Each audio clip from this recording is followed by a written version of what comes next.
Hey guys! So today we're going to be taking a look at Gothic and Lolita Bible Volume 1. So I don't know about you, but I've really been into nostalgia lately. It's just so nice to look back on pictures and fashions from what seemed like a simpler time, especially with everything going on in the world lately. I've also really been disgusted with the quality of almost everything lately. Whether it's Lolita fashion or the clothing I buy for work, it just seems like polyester is creeping into everything. Fast fashion is obviously having a huge impact on everyone, and it obviously makes sense that it's happening in Lolita as well. And when looking back on old fashioned magazines, it's really obvious. GLB1 was published in February of 2001, making it nearly 24 years old.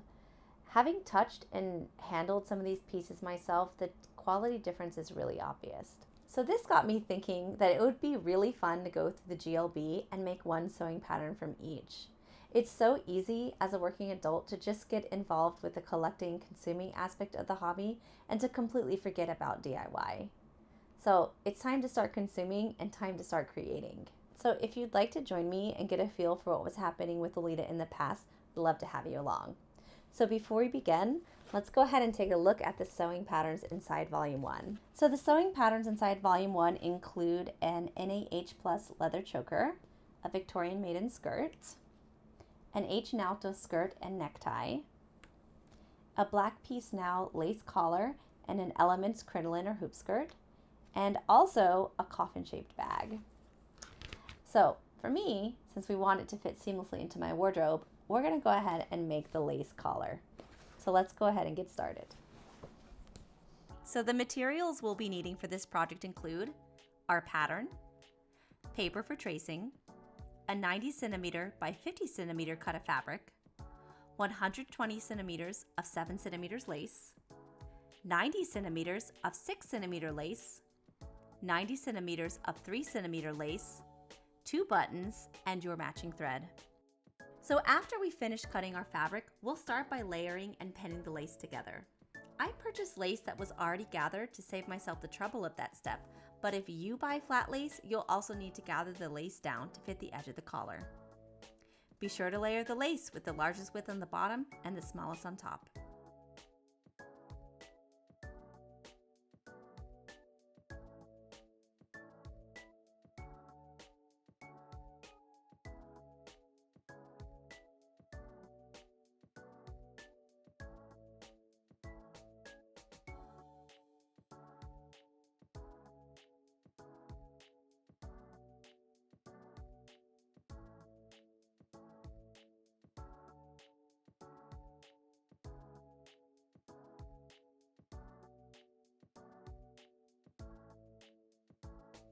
After we've gathered and pinned our laces together, we'll sew them together. Be sure to use the seam width smaller than 1 centimeter to keep this hidden within the final seam.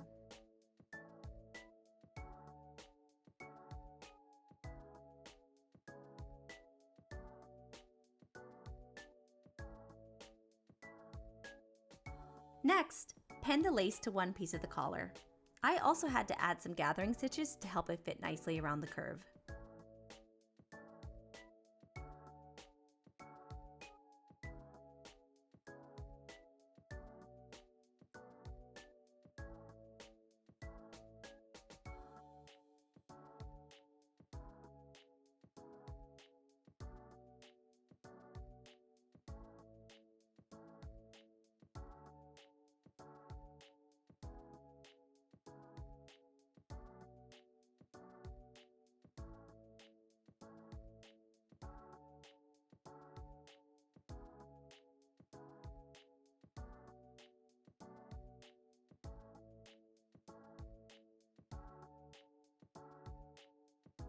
After I pinned the lace to the collar, I went ahead and basted it to the piece.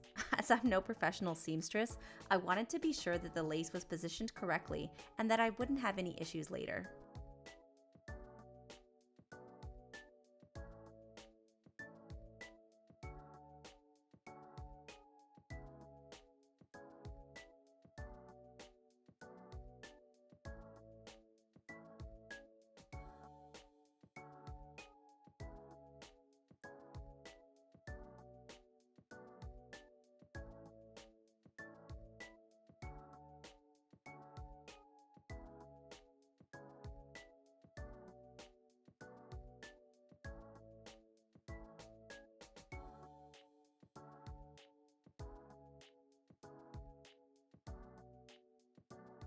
When that's complete, pin the second collar piece. Be sure to be careful that the lace hasn't folded up or done something weird while we're doing this. We really don't want to accidentally sew any odd tucks into the lace.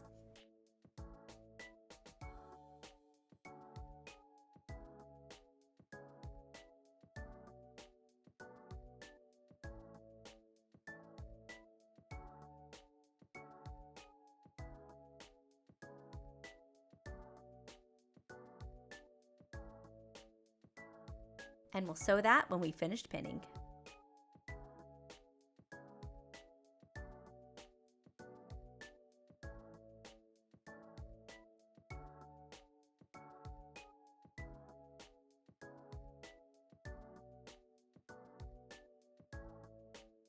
After we finish sewing the collar together, turn it, iron it, and then top stitch close to the seam. This was my favorite part because you can really see how it's all going to come together at this point.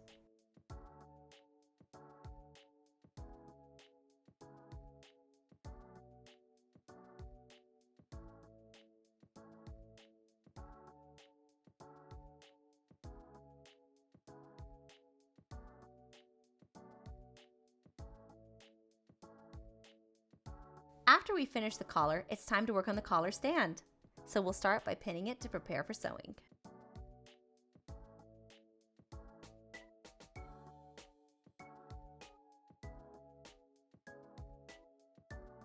Let's sew along the bottom edge, leaving the top open to insert the collar.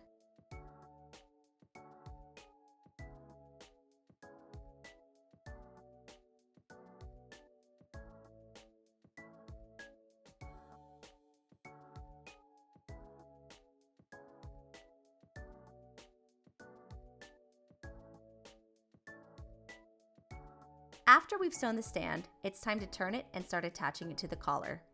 At this point, you could just tuck the collar into the stand and sew a final top stitch to be finished with this step, but I really didn't like the way that seam looked when I was finished.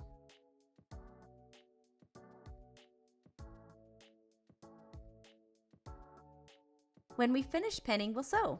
Be sure to be careful to keep the fabric smooth and not accidentally create any weird pleats or tucks.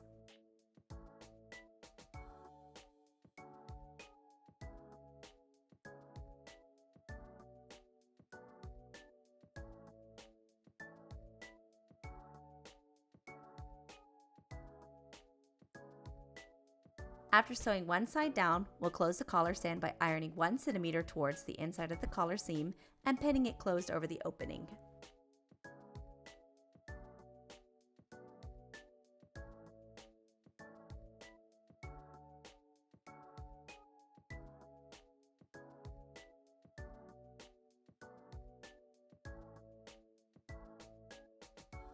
Next, top stitch that closed.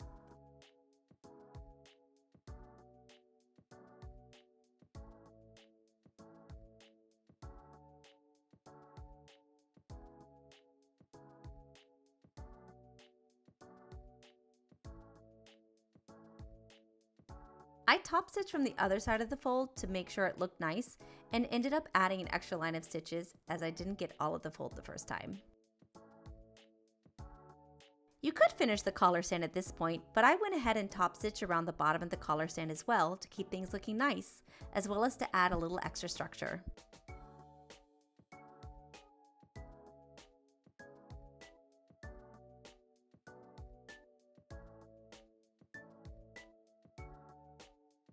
Now it's time for buttonholes. We're almost finished.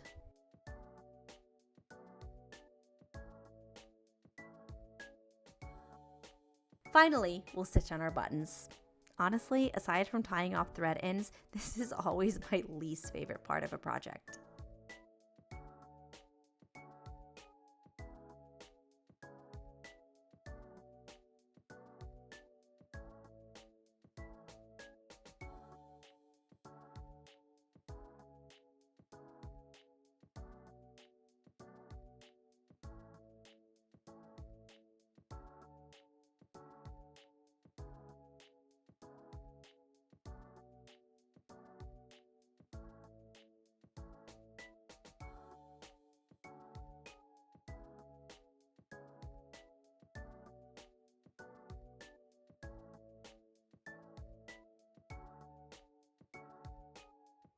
And with that, we're finished.